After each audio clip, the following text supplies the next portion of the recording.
Salam alaikum, bienvenue sur ce deuxième podcast. Je suis Salima Derer, je suis thérapeute et j'accompagne des femmes qui sont fortes, déterminées, résilientes à se sentir en paix et à incarner pleinement ce qu'elles rêvent de transmettre à leurs enfants. Aujourd'hui, dans ce deuxième podcast, je vais te montrer comment ton passé t'empêche d'être en paix aujourd'hui dans ton présent. Et oui, c'est bizarre, le passé est au passé. Aujourd'hui, on a grandi, on est devenu une femme, une adulte, mais notre passé continue à nous envahir dans notre présent.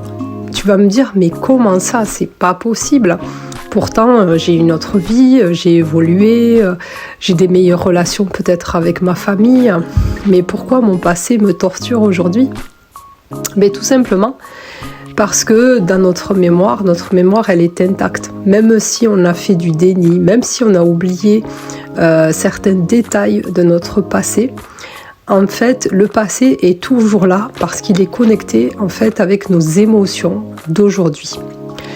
Oui, parce que aujourd'hui, quand tu vis certaines situations, certaines expériences, ça va te connecter avec des émotions.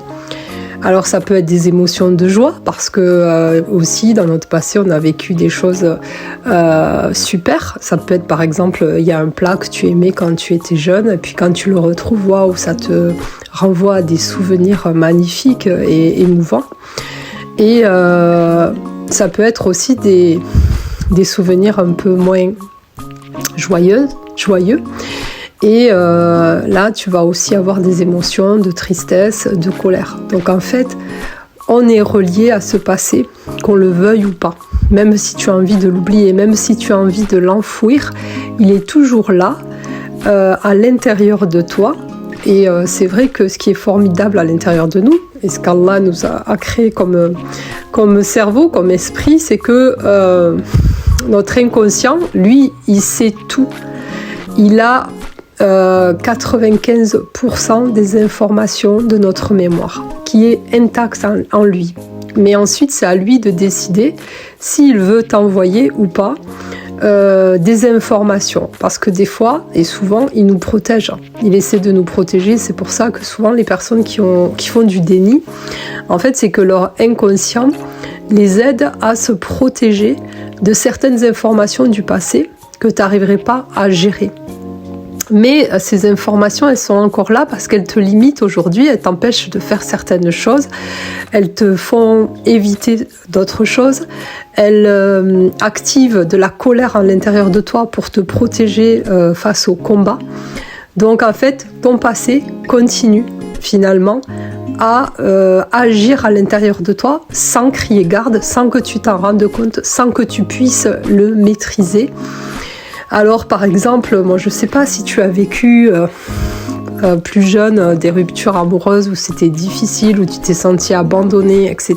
Peut-être qu'aujourd'hui dans ton couple, ça se réactive parce que ces peurs même inconscientes sont là et font que des fois tu peux t'obliger à faire certaines choses pour garder ton mari parce que tu ne veux pas revivre la souffrance que tu as vécue dans le passé. Parce qu'il faut dire que nous, en fait, on a peur de mourir et on a peur de souffrir.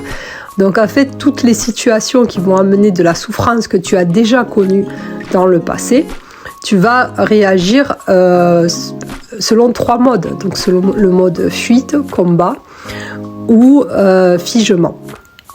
Et en fait, ça va activer tes peurs internes et il va falloir que tu répondes d'une certaine manière.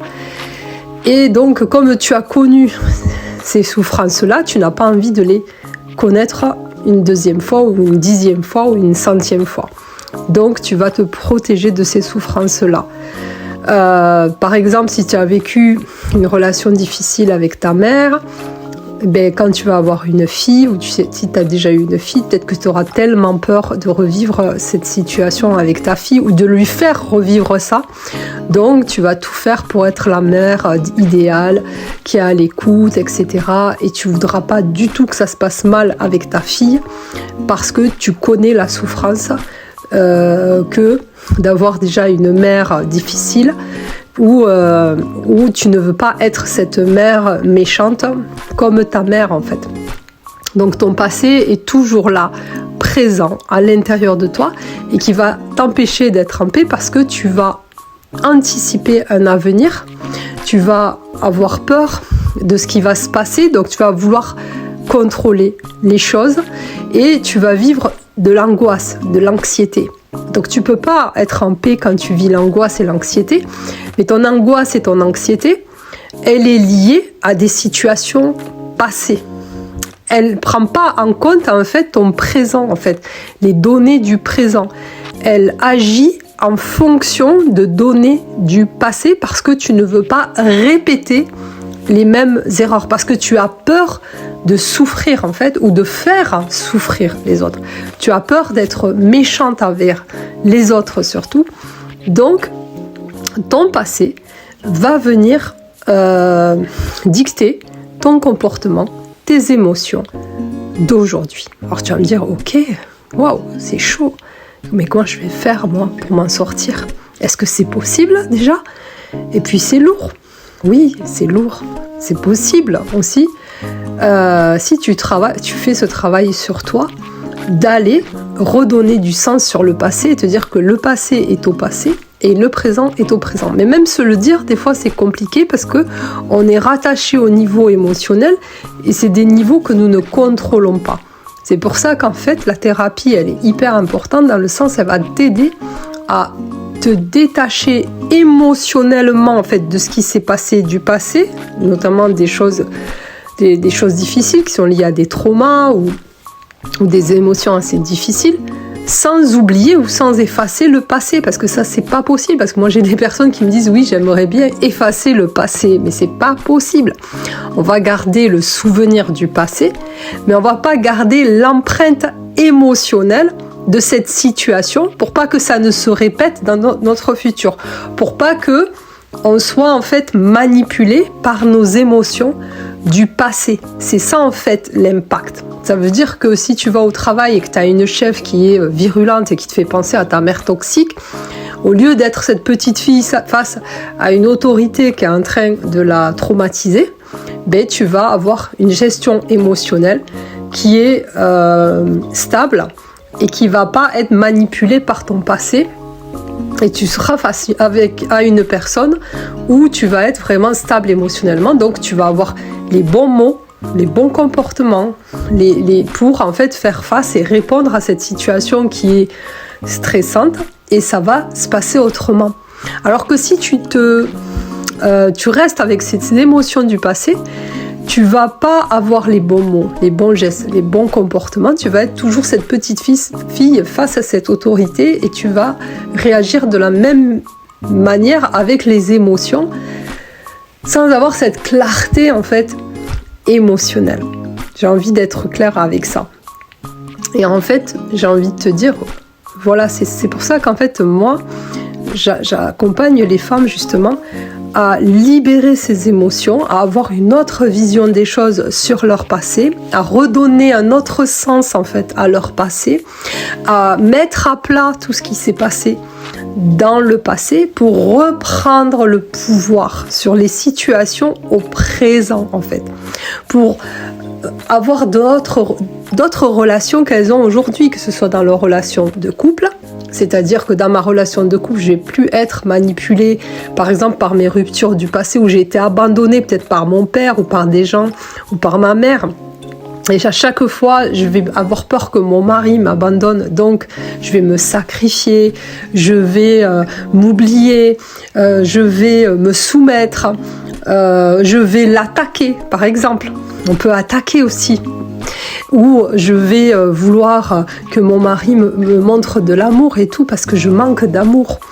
Au travail, j'aurais peur qu'on me critique, qu'on me juge, etc. Alors quand tu fais ce travail sur toi-même, tu n'as plus les mêmes émotions, donc tu n'as plus la même manière de réagir dans certaines situations. Tu vas reprendre le contrôle en fait de toi-même.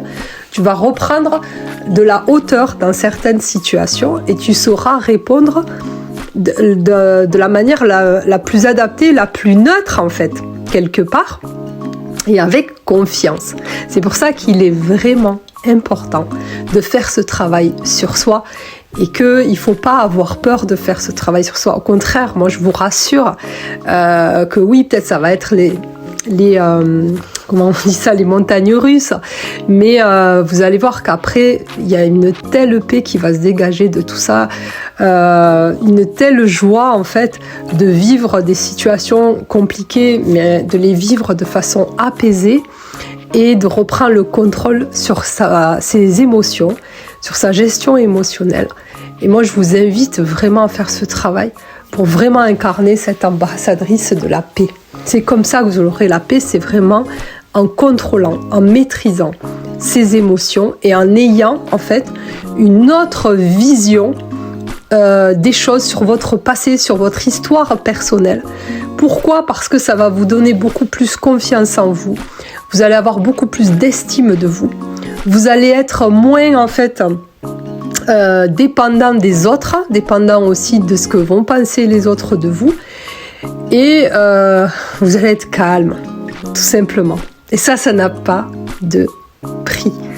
Donc voilà pour aujourd'hui, c'était mon message d'aujourd'hui dans ce second podcast. Inch'Allah, il y en aura d'autres où à chaque fois, je vais vous donner des clés essentielles pour vraiment déjà être en paix à l'intérieur de vous et incarner pleinement cette ambassadrice de la paix. Inch'Allah, prenez soin de vous, prenez soin de vos émotions et je vous retrouve dans un autre podcast ou peut-être dans une conférence en symbiose. Inch'Allah, n'hésitez pas à vous y inscrire. Vous recevrez une conférence gratuite, Inch'Allah, par mail. Je vous retrouve à très bientôt. Je vous fais des gros bisous. Assalamu alaikum.